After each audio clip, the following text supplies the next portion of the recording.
stasiun IGD tampak kacau dan sangat sibuk. Tumpukan map rekam medis terlihat berantakan penuh di atas meja. Perawat Tata sedang sibuk menstempel berkas dengan kasar, mengekspresikan stres kerja. Perawat Nina sedang menulis laporan pasien baru dengan terburu-buru. Perawat Sasa mondar-mandir sambil memegang kepalanya karena pusing dan tampak cemas.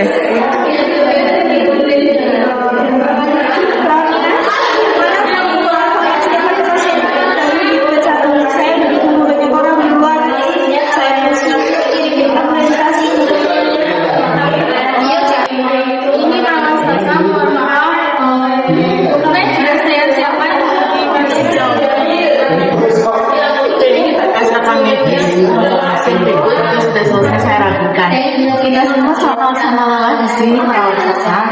Tolong jangan terima kasih perawat Nina, perawat Tata. Saya juga pusing ini bisa lama-lama darah tinggi dari gara-gara berjumpa.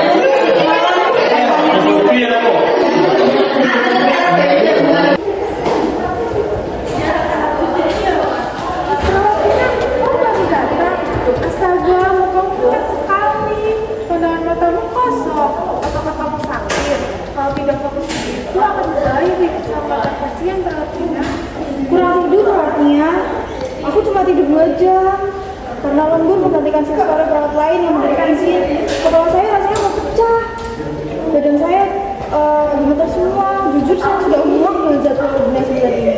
Dokter Tia keluar dari ruang pemeriksaan dengan tergesa-gesa membawa lembar instruksi pengobatan terbaru.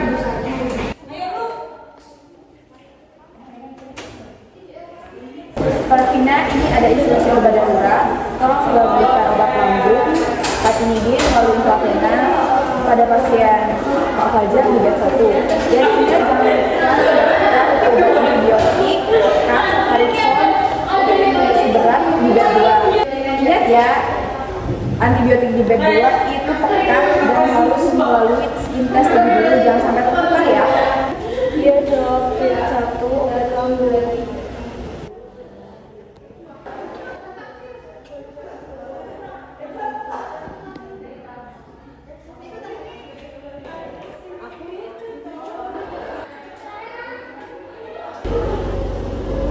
Aduh sus, perut saya sakit sekali seperti di saat saya. Tolong sus, obatnya sus. Iya Pak Fajar, diam sebentar ya, jangan banyak ngomong.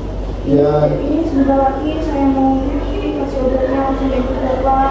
Ya sus, terima kasih. Rafina, tunggu, jangan disuntik terlebih dahulu. Apa sih perawatnya? Jangan ganggu kerjaanku. Kamu nggak tahu ini pasien saya kesakitan. Lavina, coba kamu tarik nafas terlebih dahulu. Dan yang sempit yang kamu bawa itu adalah cairan antibiotik dosis pekat tinggi milik pasien di bed 2, bukan obat lambung milik Pak Fajar. Kamu tidak mengecek dalam pasien terlebih dahulu kan? Kamu tidak menerapkan prinsip 7 pemberian obat. Jika obat antibiotik dosis tinggi ini masuk ke lambungnya Pak Fajar, akibatnya itu bisa fatal. Perawat Vina, Pak Fajar bisa mengalami shock anafilaktik, gagal nafas, bahkan taruhannya itu adalah nyawanya Pak Fajar. Seperti itu. Astagfirullahaladzim sus, kok bisa salah pemberian obat? Bagaimana kalau saya tidak terselamatkan? Kalau perawatnya kayak gini sus, tolong diperiksa kembali obatnya sus. Maaf Pak Fajar, saya benar-benar minta maaf. Saya nggak fokus, pikiran saya kosong, dan saya nggak lihat obatnya. Ya sus, lain kali hati-hati ya sus. Tata berpindah ke ruang kepala ruangan IGD. Ibu Dewi duduk di meja utama. Di atas meja terdapat formulir resmi laporan insiden keselamatan pasien atau KIC. Perawat Sasa, perawat Vina, perawat Nia, dan Dokter Tias duduk melingkar untuk melakukan debriefing. Selamat siang rekan-rekan, saya sengaja mengumpulkan tim IGD yang ini untuk melakukan debriefing terkait insiden kejadian yang cedera atau KMC. Ini Dewi, saya sedang melakukan insiden KIC salah satu kali pembagian sesuai prosedur keselamatan pasien. Karena insiden ini dicatat di unit keselamatan pasien rumah sakit untuk perbaikan sistem bukan untuk mendukung perawatan. Kita menerapkan disclaimer perawat Vina, saya tidak akan mendukung atau menyalahkan secara individu. imperatif tahu kegagalan sistem apa yang membuat sampai melewatkan SOP verifikasi dua identitas pasien dan prinsip uji benar pemberian obat semalam. Silakan jelaskan. Saya mengaku salah dan ramai akan melakukan identifikasi pasien dari namun belakangan ini saya mengalami hal yang sangat benar. Istri saya mengalami fatigue ekstrim karena virus setelah bertujuh malam dan tidur. Pikiran saya kosong saat melakukan operasi. Saya juga ingin berdoa jadi sebagai tim saya akan memilih solusinya untuk menyelesaikan dokumen administratif aktivitas yang menumpuk. Akibatnya saya sering emosional kurang memberikan dukungan psikologis dan untuk junior seperti kita bekerja cepat tanpa menemukan kapasitas sesuai. Itu pengelolaan dari disposisi yang sudah kita khawatirkan. Tekanan pelayanan di bawah darurat yang ingin dikombinasikan dengan pengelolaan kerja tentu risiko konflik perusahaan antar suasana kerja yang tidak sehat. Terima kasih atas semua kejujuran kalian. Ini yang dinamakan budaya keselamatan atau safety culture dan melakukan kesalahan tanpa takut dihukum berdasarkan sistem. Kasus ini membuktikan secara nyata bahwa gaya psikososial seperti beban kerja, berlebihan,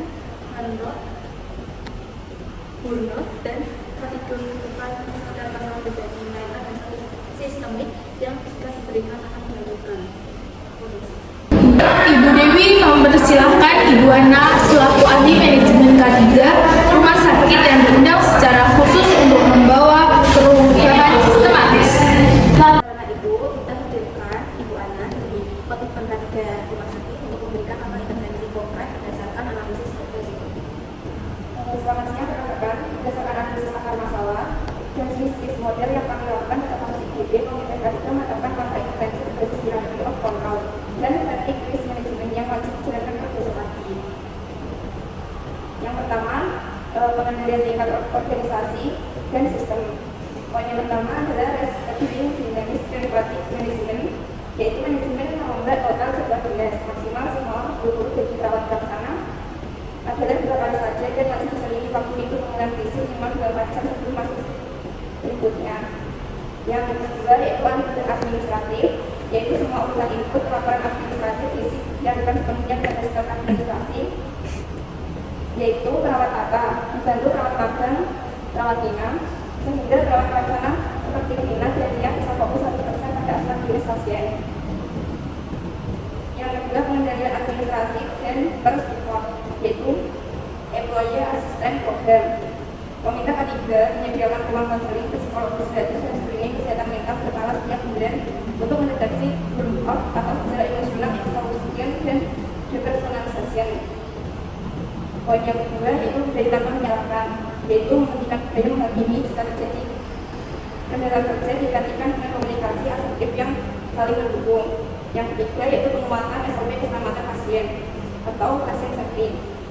Poin yang pertama, wajib menerapkan mekanisme double check, yaitu verifikasi 2 orang perawat ada bulan identitas pasien dan satu obat risiko tinggi sebelum obat disebutkan. Di sini saya sangat merasa dihargai oleh teman-teman. Saya butuh ketemu untuk menggunakan istilah saya dengan baik, mengikuti konseling dan membantu masalah SOP keselamatan pasien dengan melakukan cross-check identitas maupun identitas. Saya juga akan menggunakan kepemimpinan saya menjadi supportif dan memastikan keselamatan mental saya terjaga.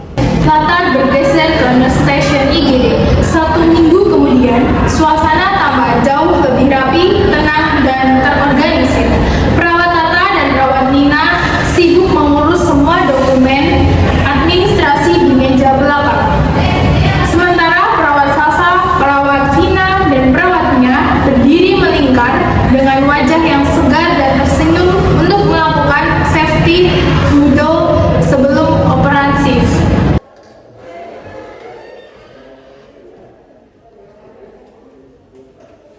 Selamat rekan-rekan semuanya, sebelum kita mulai operasi pada hari ini, kita lakukan sertifikat berbasis dan simulasi rutin menunjukkan kesalahan pelayanan selama 3 menit. Mari kita lakukan teknik relaksasi nafas dalam deep breathing terlebih dahulu untuk menenangkan sistem saraf kita agar fokus oke. Maka yakin jadwal dinas baru sangat membantu saya tidur 8 jam semalam setelah libur pas kasih. Kalau kedua fisik dan mental saya saat melayani pasien dan fokus. Bagus sekali, ingat instruksi keselamatan pasien kita. Hari ini adalah pemberian obat antibiotik dosis tinggi di B1 dan B3. Nah, mari kita berbagi bersama. Saya akan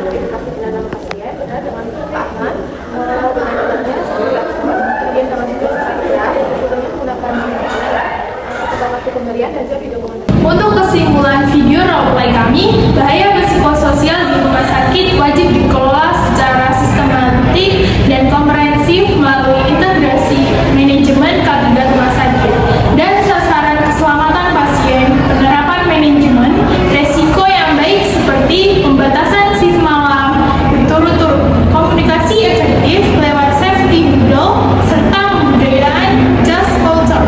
Terbukti mampu memutus rantai human error yang disebabkan oleh burnout. Keselamatan pasien tidak dapat dipisahkan dari keselamatan tenaga kesehatan. Perawat yang sehat secara fisik dan mental merupakan fondasi utama dalam menciptakan pelayanan kesehatan yang aman, bermutu, dan profesional. Dari simulasi kasus overload IGD, didapatkan poin pembelajaran utama bagi tenaga kesehatan dan manajemen rumah sakit.